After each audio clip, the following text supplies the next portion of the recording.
The Victorian era, spanning from 1837 to 1901, is often remembered for its cultural and industrial advancements. But beneath this facade of progress, the era was marked by a brutal system of justice. During this time, crime was rampant, and punishments were harsh, designed not only to correct but to deter any form of criminal activity.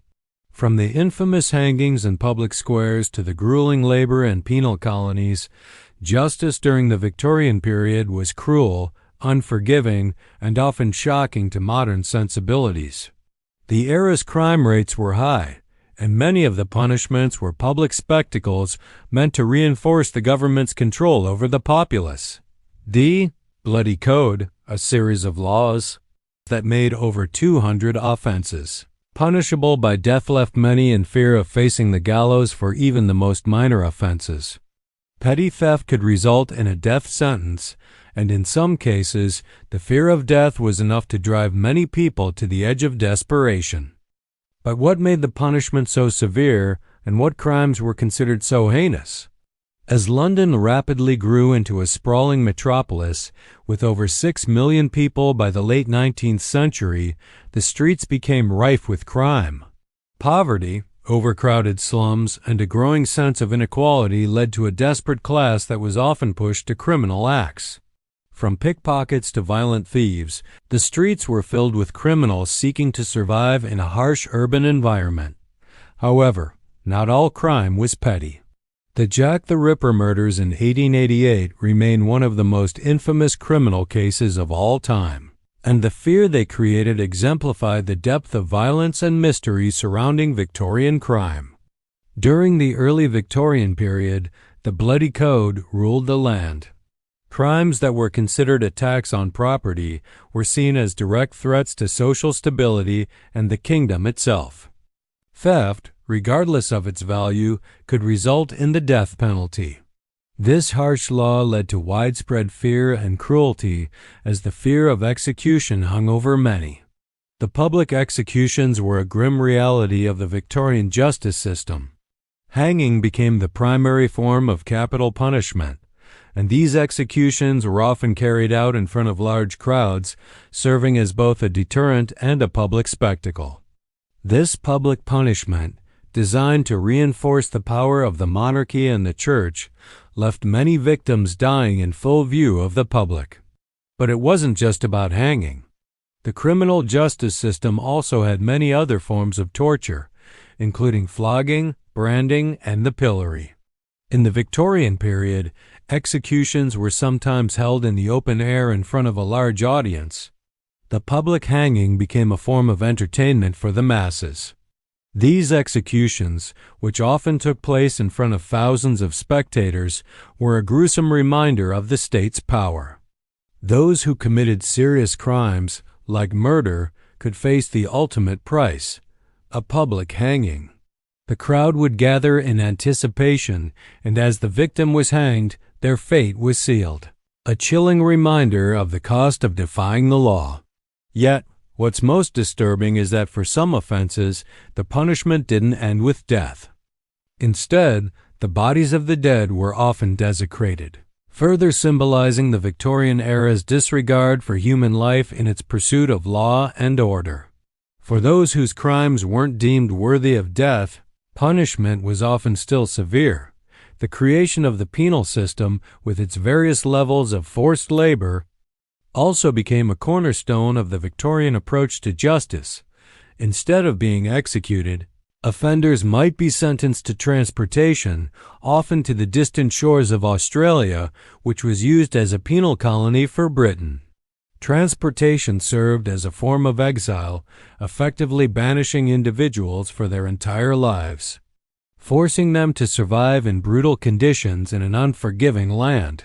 Victorian criminals who were sent to the colonies faced a horrific existence. The penal settlements in Australia were notorious for their grueling conditions. Prisoners were often forced to work long hours in mines or in the building of roads and infrastructure.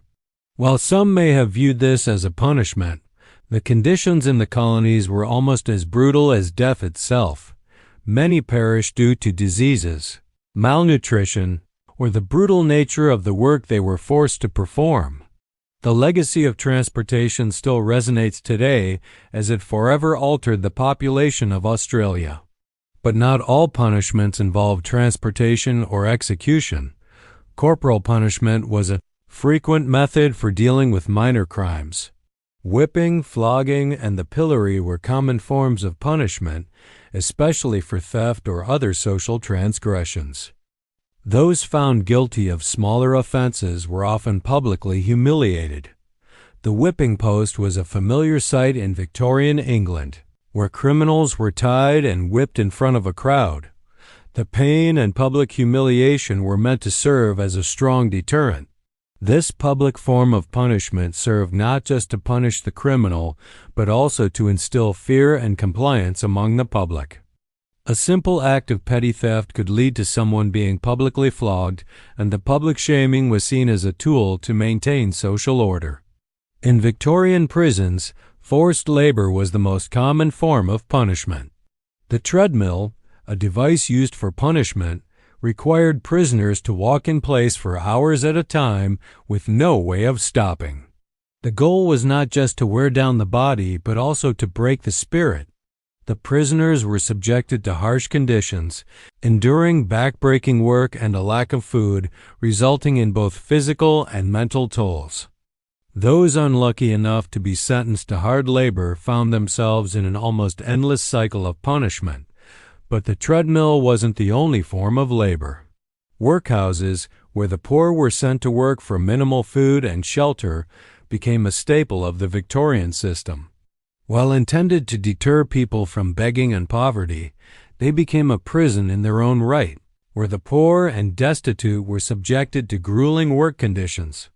Of all the crimes in the Victorian era, none have captured the public's imagination like Jack the Ripper, whose heinous crimes in 1888 shook the heart of London. The infamous killer, whose identity remains unknown to this day, brutally murdered at least 5 women in the Whitechapel district of London. The brutality of these crimes left a mark on Victorian society, fueling fear and hysteria.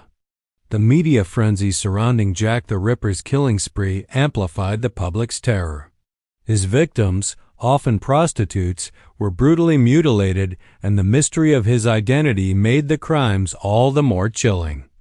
During an era already rife with fears of the unknown, whether it be industrialization, class unrest, or the implications of a rapidly changing society, the emergence of such a brutal, yet unidentified, murderer caused widespread panic. Despite the police's best efforts, Jack the Ripper was never caught, and his story continues to fuel speculation, documentaries, and theories over 130 years later. Some say he was a doctor, others believe he could have been a member of the royal family. But one thing is clear. The Ripper's reign of terror left a permanent scar on the public consciousness. Execution by hanging was perhaps the most well-known punishment during the Victorian era. These hangings, often performed in public squares, were both a form of justice and an event meant to deter others from committing crimes.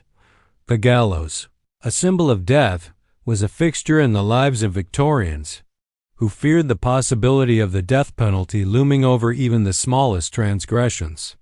In London, the Old Bailey was notorious for its public executions. Thousands gathered to watch criminals face their fate. As their final moments unfolded before a curious, often morbidly fascinated audience, these public executions were meant to serve as both a form of punishment and an educational tool teaching society the consequences of crime. However, they also had a darker, more grotesque aspect. The crowds that gathered often treated these events as entertainment, further desensitizing them to the brutality of the justice system. Victorian prisons were not the rehabilitation centers they are today. Instead, they were places of suffering, designed to break the spirit of the prisoner rather than reform them. Prisoners were often subjected to solitary confinement, a form of punishment that could lead to severe mental distress and even insanity. The conditions in these prisons were horrific: overcrowded, filthy, and often lacking proper food and medical care.